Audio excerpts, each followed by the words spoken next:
국제 소식 좀 하겠습니다. 세계 정세를 잘 알아야 우리가 한국의 정세에 대한 이해도 이렇게 할 수 있습니다. 아베 지지율이요, 한참 떨어져서 아베가 머지않아서 이렇게 이 총리 자리를 내놓고 정계 은퇴하지 않겠나 싶었는데, 김정은이 일본 열도를 2번에 걸쳐서 미사일을 넘기고 북한의 핵미사일 위기가 일본 사람들에게는 한국 사람보다 훨씬 더 심각하게 다가서니까 아베 지지율이 지금 다시 올라가기 시작을 했습니다. 지난 7월에 출범 이후 역대 최저 지지율을 기록했던 아베, 도쿄 지방선거에서 고이케 지사가 이끄는 아직 만들지도 않은 정치 그룹에 완패를 했죠. 그런데 이 아베의 지지율이 다시 50%를 넘겼습니다. 지난 주말 아베 지지율이 50.3으로 한 달 전보다 6% 올라갔다는 거예요. 아베 지지율이 지난 5월 이후 4개월 만에 50%를 넘겼고요. 자, 그래서 아베가 이렇게 밀어붙이는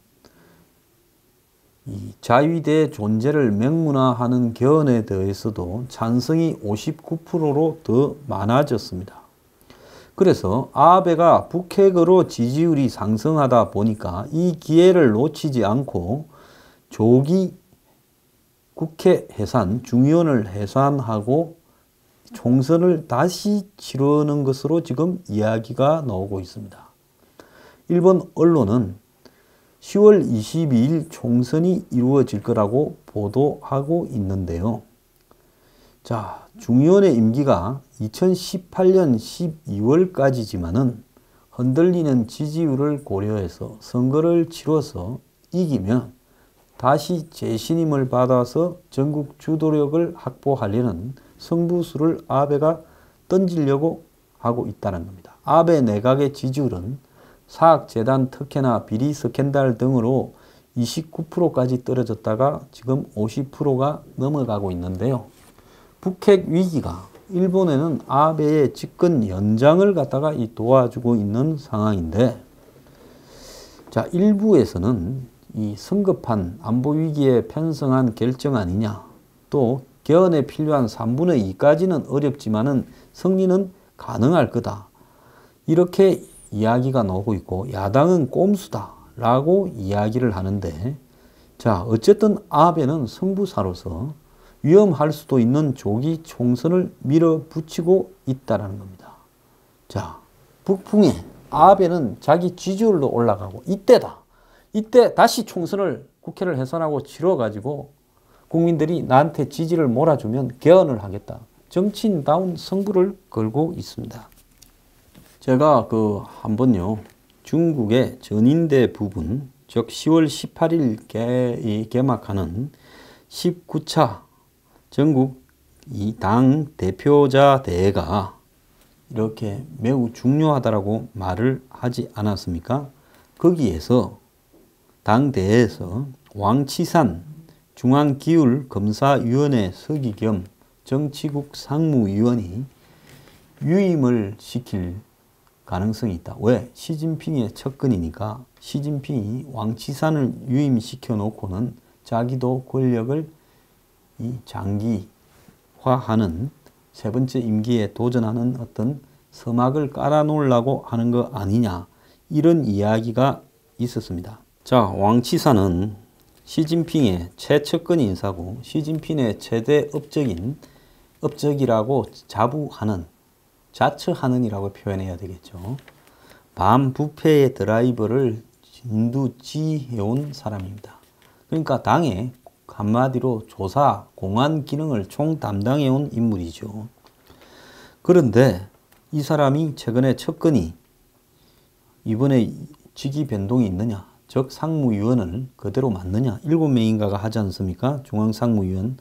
거기에 계속 있느냐라고 이야기를 하니까 사람이 쉴 때도 푹 쉬기도 해야 된다. 계속 일하는 것은 불가능하다라고 말을 하고, 최근에 이 기울위 내부에서 성진 인사들을 하고 있는 걸로 봐서 자신의 물러날 때를 대비해서 척근들을 이렇게 특진시키고 있는 거 아니냐라고 이야기가 나오고 있습니다.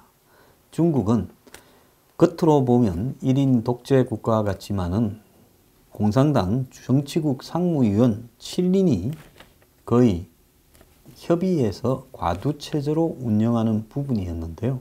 시진핑 때 그걸 좀 무너뜨리려고 자기 세력을 굉장히 강화하고 있죠. 근데 왕岐산이 7인 상무위원으로 계속 남으면 한마디로 시진핑의 권력이 엄청나게 강화되어서 시진핑이 세 번째 임기에 처음으로 도전하는 사람이 될 수도 있는데요. 중국에는 7상8하라는 말이 있습니다. 이 임기 텀이 되었을 때 67세 미만은 유임하고 68세가 되면 물러가야 된다는데 왕岐산은 69세입니다. 그래서 왕岐산이 유임되면 그야말로 시진핑 1인 독재가 왕성이 되는 거고, 왕岐산이 퇴임하면 시진핑이 1인 지배체제를 강화하고 있지만은 중국 공산당 내에 묵시적인 불문율까지 깰 정도의 권력은 확보하지 못했다라는 겁니다.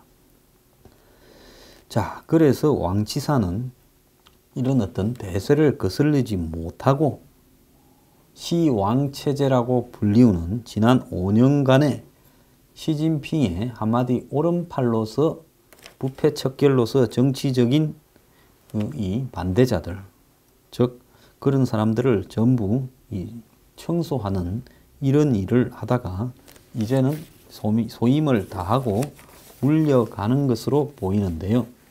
시진핑이 19차 당대회를 앞두고 당헌을 수정을 해서 그 자신의 사상, 시진핑 사상을 당헌에 명문화를 하려고 시도했는데 이것이 실패를 했다고 하는 겁니다. 즉 자기의 정통치 철학을 당헌에다가 집어넣는다라는 것은 시진핑이 모택동의 수준의 정치 지도자 반열에 오르겠다라는 건데 이 부분이 좌절되었다는 겁니다.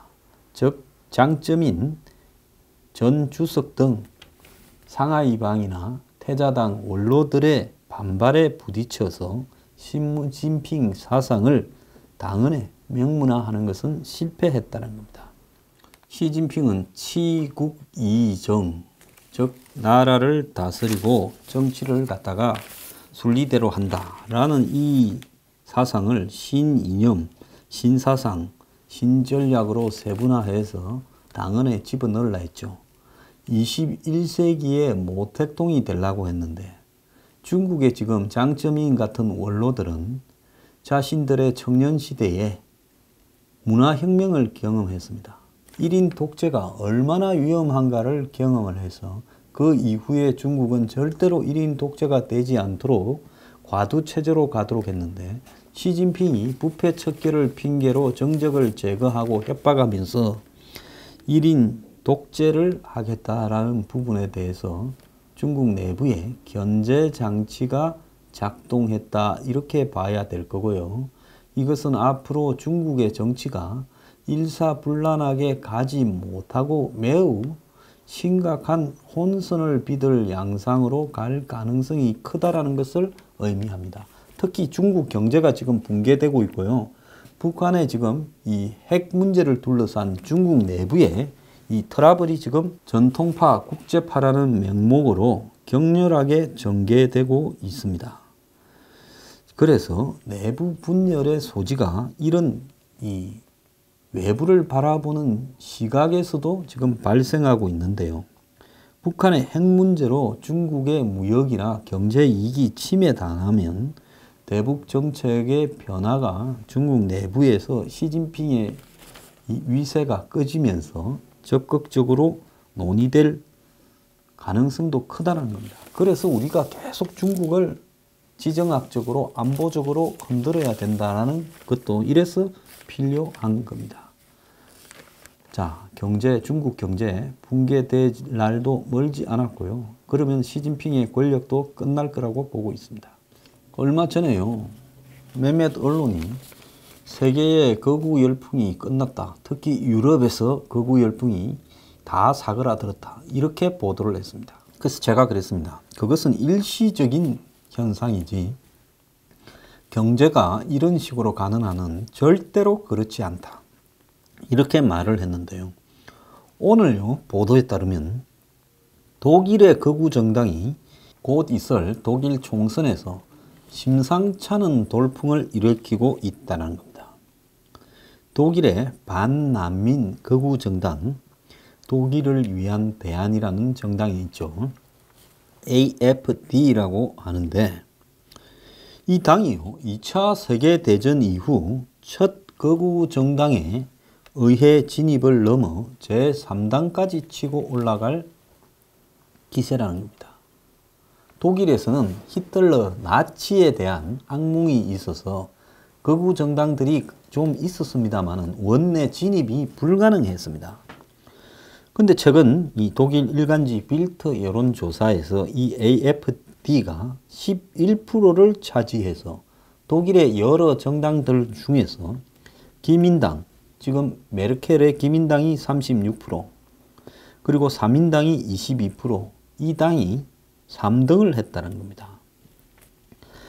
자, 이 당은 총선을 앞두고 실시된 4개의 여론조사 중에 3개에서 3등을 기록했습니다.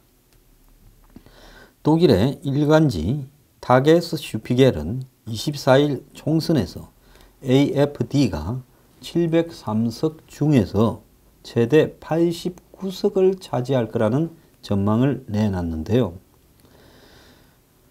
특히 240만 명에 이르는 독일의 가장 큰 소수민족인 옛 소련 출신들이 대거 러시아와 친한 AfD로 몰리고 있다는 겁니다. 자, 독일이 과거 동독 시절에 이 소련 사람들이 동독에 많이 거주를 했죠. 자, 그래서 이 정치 전문 매체 이 폴리티코 유럽은 서베를린에 비해 낙후된 동베를린의 경우는 사회 정의 평등을 강조하는 3인당의 이 진보 정당의 세가 셌지만은 이번에는 옛 소련 출신들이 이 극우 정당으로 다 쏠리고 있다는 겁니다. 그래서 독일에는 원내 의석을 확보하려면 독일 같은 경우에는 정당 명부 비례대표제 이런 것이 많이 되어 있기 때문에 최소 조건인 5%를 넘어야 되는데 이걸 훌쩍 넘고 있죠. 2배가 넘고 있습니다. 그래서 나치당 이후에 처음으로 극우 정당의 원내 진출이 가시화되고 있고 메르켈 총리가 사선 연임이 거의 확정적인데 이 극우 정당 때문에 머리가 상당히 아프게 됐다는 겁니다.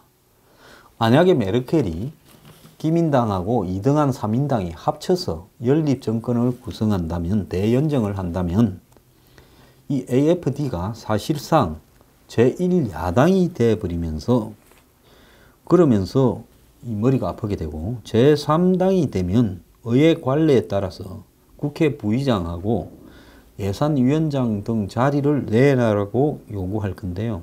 2013년에 탄생한 AfD는 EU 탈퇴, 난민 금지, 이슬람 예배당 설치 금지 등 극우 색채가 강해서 이 반헌법적이다. 즉 독일에는 종교 자유나 시민의 권리 등에 있어서 굉장히 나치에 대한 후유증 때문에 인권 존중 이런 것이 강조되는 풍토였는데 반헌법적이다라는 비판이 있음에도 불구하고 2차 대전하고 나치를 옹호하는 발언을 하고 있는 AfD가 제3당이 된다는 것은 그만큼 독일 사회예요. 한마디로 현재 이 사회의 방향에 대해서 동의하지 않는, 즉 외국에서는 이민들이 몰려오고 이와의 관계 속에서 독일이 끊임없이 지원을 해야 되고, 그리고 터키 민족이라든지 비롯해서 독일 사회의 이슬람이나 중동의 역할이 강화되고 이런 부분에 대한 반발이 만만치 않다는 겁니다. AH 대표는, 당대표는 나치 역사를 자책할 필요도 없고 1, 2차 세계대전 당시에 군인들을 자랑스러워해야 된다라고 이야기를 하면서 메르켈을 돼지라고 말을 하고 있다는 겁니다. 그러면서 전성국의 꼭두각시 역할을 2차 대전 때 하고 있다. 이렇게 말을 하고 있는데요. 참 독일 같은 한마디로 현명하고 성실한 국민이 있는 나라에도요, 사회 내부에 위선, 가식, 모순이 존재하고 그걸 파고든 극우 세력들이 지금 세를 넓혀가고 있습니다. 이런데도 불구하고 한국 언론들은요, 유럽의 극우 열풍이 꺼졌다고 이야기합니다. 어느 기사가 맞는 겁니까? 그러니까 언론 기사를 보면 세상을 읽는 부분에서 실패할 가능성이 더 많다는 거예요. 기사를 보지 않고 그냥 팩트만을 전달을 하고 자기들의 입장을 반영하지 않는 부분이 차라리 언론 기사로서 더 중요한 게 아닌가 생각합니다. 언론들이 전부 자기 입장을 빼요. 전부 그냥 독일에서 선거했는데 결과가 어떻다, 여론인 조사가 나왔는데 이렇다, 일본에서는 어떻다, 중국에서는 어떻다, 사실관계만 전파하도록 해야 언론이 대중에게 잘못된 영향력을 미치지 않게 되지 않느냐 하는 생각입니다. 언론이 한마디로 그 해악이 이루 말할 수 없습니다.